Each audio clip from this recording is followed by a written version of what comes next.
जी हाँ प्यारे छात्रों, देखिए कक्षा छठवीं विषय हिंदी का जो आपका अर्धवार्षिक मूल्यांकन पेपर है, बिल्कुल रियल क्वेश्चन पेपर आपके स्क्रीन पर आप देख पा रहे होंगे। ऐसा है क्वेश्चन पेपर आपको एग्जाम में देखने को मिलेगा। तो आप इस प्रश्न पत्र को जो इस वीडियो में मैं बताऊंगा, उस प्रश्न पत्र को आपको याद कर लेना है। इससे पहले मैंने कक्षा 8वीं और कक्षा 7वीं विषय के जो हिंदी का था आपका पेपर, वो मैंने अपलोड कर दिया है। अब आपका कक्षा 6 का जो हिंदी विषय का होने वाला है अर्धवार्षिक मूल्यांकन प्रश्न पत्र 2022-23 के लिए, वह मैं लेकर आ गया हूं। तो इसको सॉल्व करने से पहले आपको कुछ इस तरीके का आपको एक बॉक्स देखिएगा। ओके, बॉक्स में आपको विद्यार्थी का नाम यहाँ पर देखने को मिलेगा। ओके, और फिर आप अपना यहाँ पर पिता का नाम लिखेंगे और शाला का नाम आपको यहाँ पर डाल देना है। फिर ब्लॉक का नाम डालेंगे, अनुक्रमांक आप अपना यहाँ पर लिख देना और जिले का नाम। मेन बात आप देखोगे तो प्रश्नों की कुल संख्या आपको यहाँ पर 22 पूछी गई है। आपको जो वायरल पेपर कर रहे हैं बहुत सारे लोग, तो वह 24 प्रश्न बता रहे हैं, जो कि बिल्कुल गलत है। ये बिल्कुल एग्जैक्ट क्वेश्चन पेपर है, आप यहाँ पर देख पा रहे हो, जिसमें पूर्णांक आपको 50 अंक का देखने को मिलेगा। जिसमें महत्वपूर्ण निर्देश ये दिए गए हैं प्रश्न पत्र में, प्रश्नों के उत्तर प्रश्न के नीचे आगे दिए स्थान में निर्देशानुसार लिखना है और सभी प्रश्न हल करना अनिवार्य है। तो यहाँ से आप देखोगे तो यहाँ से आपको कार्य प्रारंभ करना है। तो चलिए, जो इसमें जो क्वेश्चन पूछे गए हैं वो मैं आपको बता देता हूँ, इनको आप याद करके ज़रूर जाएं।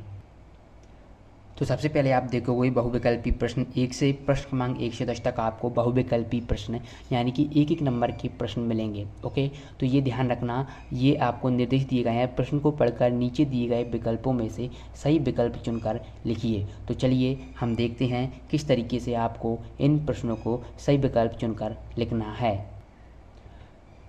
जी हाँ प्यारे छात्रों, बच्चों आपसे पहला प्रश्न पूछा गया है, मिलकर काम करने से क्या होता है? तो काम कभी पूरा नहीं होता। ऑप्शन बी, काम कठिनाई से पूरा होता है। ऑप्शन सी, काम सरलता से पूरा होता है। और ऑप्शन डी, काम बिल्कुल बंद होता है। तो इसका सही उत्तर है काम सरलता से पूरा होता है। ऑप्शन सी आपको सही कर लेना है। प्रश्न 1 के बाद हम देखते हैं प्रश्न 2। प्रश्न 2 है आपका, बरसात शब्द का समानार्थी शब्द है। तो यहाँ पर ऑप्शन है वर्षा, ऑप्शन बी है पानी, ऑप्शन सी है बूंद, ऑप्शन डी है फुहार। तो बरसात शब्द का समानार्थी शब्द है आपका वर्षा। ऑप्शन ए आपको यहाँ पर सही कर लेना है। इसके बाद देखिए प्रश्न 3। प्रश्न 3 है, तालाब लबालब भर गया वाक्य में विशेषण है ना। तो विशेषण क्या होते हैं? जो कि आपकी नाउन की विशेषता बताते हैं, यानी कि संज्ञा की विशेषता बताते हैं। तो यहाँ पर आपका संज्ञा क्या है? तालाब है। तालाब है, तालाब की विशेषता क्या बताई जा रही है कि तालाब भर गया है। कैसा भरा है? लबालब। तो यहाँ पर क्या, ये लबालब क्या हो जाएगा? आपका विशेषण हो जाएगा, क्योंकि यहाँ पर संज्ञा नाउन की जो विशेषता बता रहा है वो शब्द है लबालब। ओके, तो तालाब कैसा भर गया? आप बोलोगे लबालब। तो यहाँ पर लबालब आपका क्या हो जाएगा? विशेषण। तो यहाँ पर ऑप्शन बी आपको सही कर देना है। इसके बाद देखिए प्रश्न 4। तो प्रश्न 4 यहाँ पर आप देखोगे, प्रश्न 4 है, श्री गणेश होना मुहावरे का अर्थ है। तो यहाँ पर आप देखोगे श्री गणेश होना, तो यहाँ पर ऑप्शन ए काम आधा होना, ऑप्शन बी है काम शुरू करना, ऑप्शन सी काम न करना और ऑप्शन डी काम खत्म होना। तो श्री गणेश होना मुहावरे का अर्थ है काम शुरू करना। ऑप्शन बी आपको ये सही कर लेना है। इसके बाद चलिए देखते हैं प्रश्न 5। प्रश्न 5 आप यहाँ पर देख पा रहे हैं, श्रमदान शब्द में प्रत्यय शब्द क्या है? तो प्रत्यय शब्द क्या होते हैं वह आपको पता होना चाहिए। प्रत्यय शब्द वे शब्द होते हैं जो कि आपके मूल शब्द में पीछे जुड़कर एक नए शब्द का निर्माण करते हैं। तो यहाँ पर श्रमदान को हम लिखेंगे श्रम प्लस दान। ओके, तो यहाँ पर प्रत्यय क्या हो जाएगा? जो पीछे जुड़ा हुआ है, पीछे क्या जुड़ा है? दान जुड़ा है। तो यहाँ पर आपका उत्तर ऑप्शन बी श्रमदान ये हो जाएगा। तो इस प्रश्न का उत्तर आशा है कि आप इस तरीके से दे पाओगे। चलिए प्रश्न 5 के बाद अगले प्रश्न की ओर बढ़ते हैं। प्रश्न 6 है, प्रश्न 6 आपका 1 अंक के लिए है, निम्न में से संज्ञा शब्द है।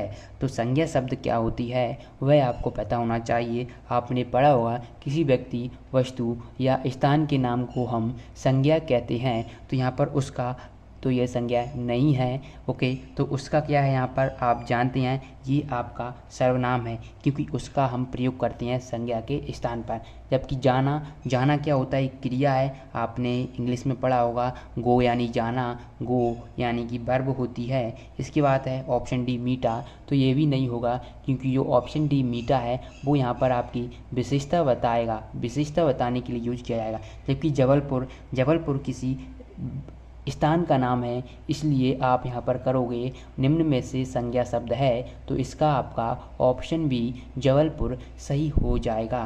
प्रश्न 6 के बाद अगले प्रश्न की ओर बढ़ते हैं।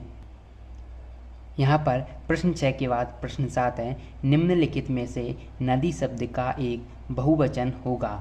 तो नदी शब्द का यहाँ पर बहुवचन होगा, ऑप्शन ए कर लेना है नदियाँ। ओके, अगर आप चाहते हैं कि आप हमारे व्हाट्सएप ग्रुप को ज्वाइन ज़रूर कर लें क्योंकि वहाँ पर बहुत सारी इंपॉर्टेंट जानकारी दी जाती हैं। व्हाट्सएप ग्रुप की लिंक आपको डिस्क्रिप्शन बॉक्स में दी गई है इस वीडियो के, तो जल्दी से फटाफट से व्हाट्सएप ग्रुप को ज्वाइन कर लें क्योंकि बहुत सारे बच्चे पहले से ही व्हाट्सएप ग्रुप को ज्वाइन कर चुके हैं, कहीं देर ना हो जाए कि आप ज्वाइन ही ना कर पाओ। तो जल्दी से जाइए व्हाट्सएप ग्रुप को ज्वाइन कर लीजिए।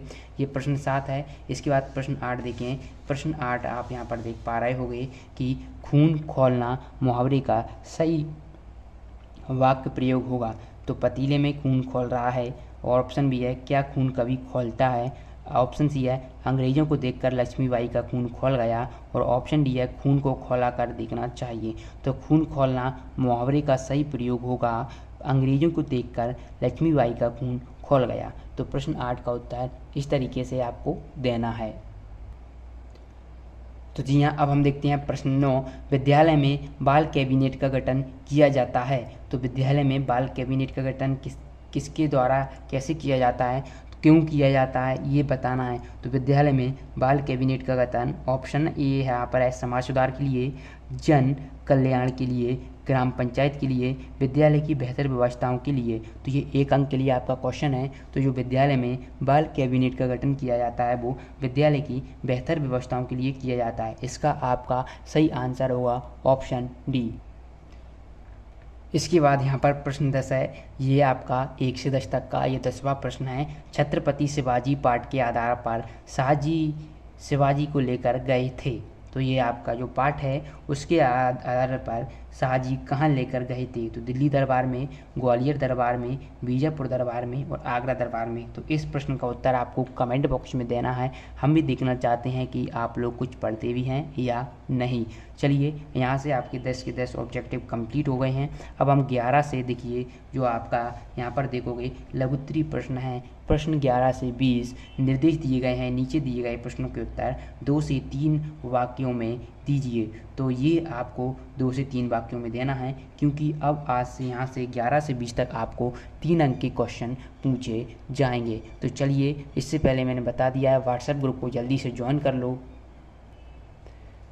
यहाँ पर प्रश्न 11 है, अपने साथी की मदद करने के लिए आप क्या क्या कर सकते हैं। तो ये इसका उत्तर आपको व्हाट्सएप पर मिल जाएगा, व्हाट्सएप ग्रुप को ज्वाइन कर लो वहाँ पर। इसके बाद आप प्रश्न 12 देखेंगे, आप साहस, वीरता और स्वाभिमान के लिए कौन सी कार्य करना चाहोगे। और आगे का क्वेश्चन देखने के लिए आप जल्दी से व्हाट्सएप ग्रुप या टेलीग्राम ग्रुप को ज्वाइन कर लो फटाफट से, लिंक आपको डिस्क्रिप्शन बॉक्स में दी गई है। मिलते हैं नेक्स्ट वीडियो में, धन्यवाद।